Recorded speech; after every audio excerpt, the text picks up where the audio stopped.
السلام علیکم۔ اب تک کی اہم خبروں کے ساتھ میں ہوں زبیر بشیر۔ سب سے پہلے خاص خبروں کا خلاصہ۔ نئی معیاری پیداواری صلاحیت چین کی اعلی معیار کی ترقی اور دنیا کی پائیدار ترقی کے لیے ایک نئی محرک قوت ہے، امریکہ میں چینی سفیر۔ جنوب مشرقی ایشیائی ممالک اور چین کے درمیان تعلقات بہتر ہو رہے ہیں، تھنک ٹینک رپورٹ۔ اور فلسطین اسرائیل تنازع کے موجودہ دور کے 6 ماہ مکمل، غزہ میں غذائی عدم تحفظ شدت اختیار کر گیا۔ آئیے اب خبریں سنتے ہیں تفصیل کے ساتھ۔ حال ہی میں امریکہ میں چین کے سفیر شی فنگ نے کہا کہ نئے معیار کی پیداواری صلاحیت چین کی اعلیٰ معیار کی ترقی اور دنیا کی پائیدار ترقی کے لیے ایک نئی محرک قوت ہے۔ شی فنگ نے یہ وضاحت کی کہ 5 اپریل کو نیوز ویک کے ساتھ ایک خصوصی انٹرویو میں کی۔ انہوں نے نشاندہی کی کہ چین حالیہ برسوں میں گھریلو طلب کو بڑھانے پر توجہ مرکوز کر رہا ہے، روایتی صنعتوں کی تبدیلی اور اپ گریڈیشن اور ابھرتی ہوئی صنعتوں کا زوردار عروج معاشی ترقی میں نئی تحریک پیدا کرتا رہے گا اور بڑی مقدار میں سرمایہ کاری اور صارفین کی طلب پیدا کرے گا۔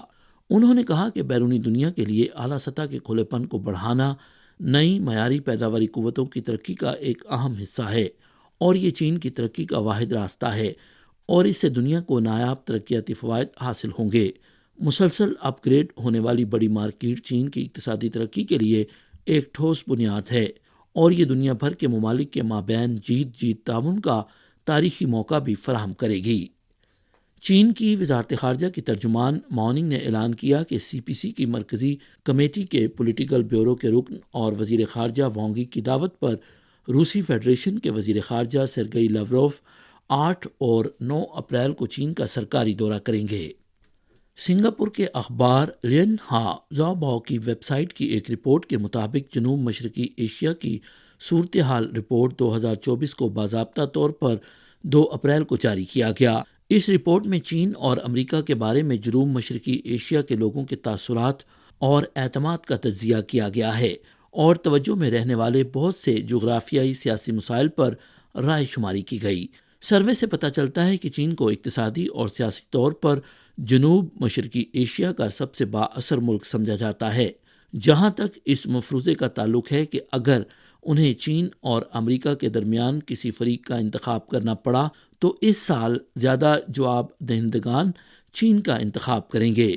2020 میں سوال شامل کیے جانے کے بعد یہ پہلا موقع ہے کہ چین نے پہلی پسند کے طور پر امریکہ کو پیچھے چھوڑ دیا ہے۔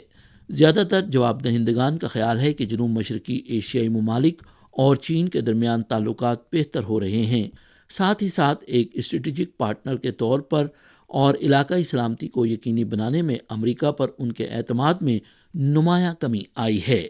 سیاسی اور اسٹریٹجک اثر و رسوخ کے لحاظ سے جواب دہندگان کی تعداد جو چین کو سب سے زیادہ با اثر سمجھتے ہیں قدرے بڑھ کر 43.9% ہو گئی ہے۔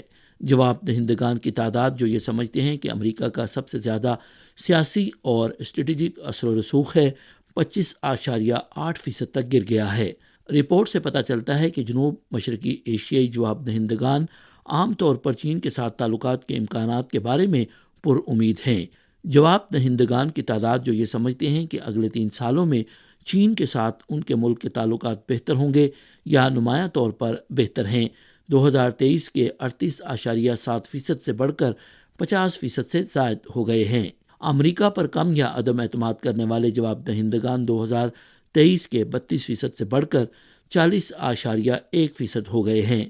انڈونیشیا، برونائی اور ملیشیا کے جواب دہندگان خاص طور پر امریکہ پر عدم اعتماد کا اظہار کرتے ہیں۔ سروے سے پتہ چلتا ہے کہ چین کی جانب سے بنی نوع انسان کے ہم نصیب سماج کے قیام کی تجویز کو جنوب مشرقی ایشیائی جواب دہندگان نے بھی تسلیم کیا ہے۔ 6 تاریخ کو چائنا فیڈریشن آف کامرس کی طرف سے جاری کردہ اعداد و شمار سے پتہ چلتا ہے کہ اپریل میں چائنا ریٹیل سیکٹر کا سینٹیمنٹ انڈیکس 50.4% رہا۔ اعداد و شمار کے مطابق یہ انڈیکس مسلسل 1 سال سے ترقی کر رہا ہے۔ اعداد و شمار کے تجزیے سے یہ بھی پتہ چلتا ہے کہ کموڈیٹی آپریٹنگ کمپنیوں کے 3 بڑے ذیلی اشاریہ جات میں ایک ساتھ اضافہ ہوا ہے۔ اپریل میں منافع میں اضافے کی بحالی کی توقعات میں بہتری آنا شروع ہوئی اور آف لائن اجناس کی فروخت کی مارکیٹ نے مستحکم ترقی حاصل کی۔ لیزنگ اور آپریٹنگ کمپنیوں نے مسلسل ترقی کی اور سرمایہ کاری اور آپریشنز میں توسیع سے وابستہ توقعات میں بہتری آ رہی ہے۔ China retail industry prosperity index ایک جامع انڈیکس ہے جو موجودہ مدت میں ریٹیل انڈسٹری کے آپریشنز میں متوقع تبدیلیوں کی عکاسی کرتا ہے۔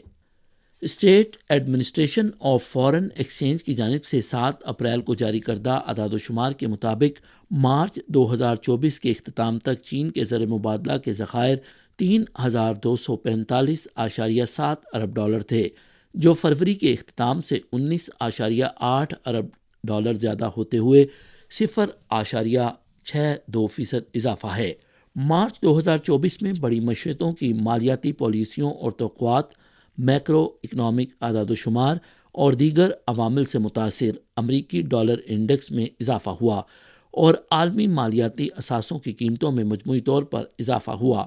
زر مبادلہ کی شرح میں اضافے اور اثاثوں کی قیمتوں میں تبدیلی جیسے عوامل کے اثرات میں زر مبادلہ کے ذخائر کے پیمانے میں اضافہ ہوا۔ چین کی معاشی بحالی کا رجحان مستحکم اور مضبوط ہو رہا ہے، جو غیر ملکی زر مبادلہ کے ذخائر کے پیمانے کے بنیادی استحکام کے لیے مدد فراہم کرے گا۔ مقامی وقت کے مطابق 6 اپریل کو ہنگری کے وزیر خارجہ نے ایک انٹرویو میں نشاندہی کی کہ یوکرین کو ہتھیار فراہم کرنے اور فوجیوں کو تربیت دینے میں اتحاد کے مربوط کردار کو مضبوط بنانے کے حوالے سے نیٹو کی تجویز روس یوکرین تنازع کے آغاز میں اپنی کھینچی گئی ریڈ لائن کو عبور کر رہی ہے۔ ان کا ماننا تھا کہ نیٹو کو شروع ہی سے روس یوکرین تنازع میں ملوث ہونے اور روس کے ساتھ براہ راست محاذ آرائی سے گریز کرنا چاہیے تھا، تاہم نیٹو کے وزرائے خارجہ کے حالیہ اجلاس میں کیے گئے فیصلے کی وجہ سے موجودہ اتحاد جنگ کے خطرے کے قریب ہو رہا ہے۔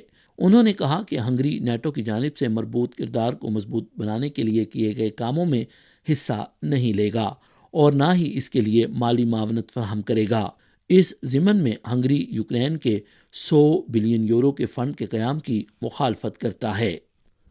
گزشتہ سال 7 اکتوبر کو فلسطین اسرائیل تنازع کے موجودہ دور کو شروع ہوئے 6 ماہ گزر چکے ہیں۔ غزہ کی پٹی میں فلسطینی محکمہ صحت کی جانب سے 6 اپریل کو جاری کردہ اعداد و شمار کے مطابق گزشتہ سال 7 اکتوبر کو فلسطین اسرائیل تنازع کے موجودہ دور کے آغاز کے بعد سے غزہ کی پٹی میں اسرائیلی فوجی کارروائیوں کے نتیجے میں 33,137 فلسطینی جاں بحق اور 75,815 زخمی ہوئے۔ غزہ کی پٹی پر اسرائیلی ناکہ بندی کے باعث شدید انسانی بحران ہے۔ 6 اپریل کو ورلڈ فوڈ پروگرام نے غزہ کی پٹی میں غذائی عدم تحفظ اور بچوں کی غذائی قلت کے بارے میں ایک بیان جاری کرتے ہوئے خبردار کیا کہ غزہ کی پٹی میں ہر ایک فرد بھوک کا شکار ہے۔ ورلڈ فوڈ پروگرام نے انسانی ہمدردی کے کارکنوں اور انسانی امداد کے آزادانہ اور محفوظ راستے کا بھی ایک بار پھر مطالبہ دہرایا ہے۔ مقامی وقت کے مطابق 6 اپریل کو نکاراگوا کی حکومت نے ایکواڈور کے ساتھ سفارتی تعلقات منقطع کرنے کا اعلان کیا۔ اعلان میں نکاراگوا کی حکومت نے 5 اپریل کو ایکواڈور میں میکسیکو کے سفارت خانے میں ایکواڈور پولیس کے داخلے کی مذمت کی اور اسے بین الاقوامی قانون کی صریح خلاف ورزی قرار دیا۔ میکسیکو کی وزیر خارجہ ایلیسا باسینا نے 5 تاریخ کو سوشل میڈیا کے ذریعے کہا کہ ایکواڈور کی جانب سے سفارتی تعلقات سے متعلق ویانا کنونشن کی کھلی خلاف ورزی اور ایکواڈور میں میکسیکو کے سفارت خانے کو پہنچنے والے نقصان کے پیش نظر ایکواڈور کے ساتھ سفارتی تعلقات منقطع کر دیے گئے ہیں۔ بارسینا نے کہا کہ میکسیکو بین الاقوامی عدالت انصاف سے اپیل کرے گا کہ وہ ایکواڈور کو بین الاقوامی قوانین کی خلاف ورزیوں پر جواب دہ ٹھہرائے۔ 5 اپریل کی شام کو ایکواڈور کی سیکیورٹی فورسز کی ایک بختربند گاڑی ایکواڈور میں میکسیکو کے سفارت خانے میں داخل ہوئی اور سفارت خانے میں موجود ایکواڈور کے سابق نائب صدر گلاسکو کو گرفتار کر لیا۔ گلاس 17 دسمبر 2023 کو میکسیکو میں سیاسی پناہ کی درخواست دینے کے بعد سے سفارت خانے میں موجود تھے۔ حالیہ واقعے سے قبل میکسیکو کی حکومت نے سفارت خانے میں داخل ہونے اور سابق نائب صدر کو گرفتار کرنے کی ایکواڈور کی درخواست کو مسترد کر دیا تھا۔ یہ تھیں اب تک کی اہم خبریں۔ زبیر بشیر کو اجازت دیجیے۔ مزید خبروں کے لیے دیکھیے ہماری ویب سائٹ، پتہ ہے urdu.cri.cn۔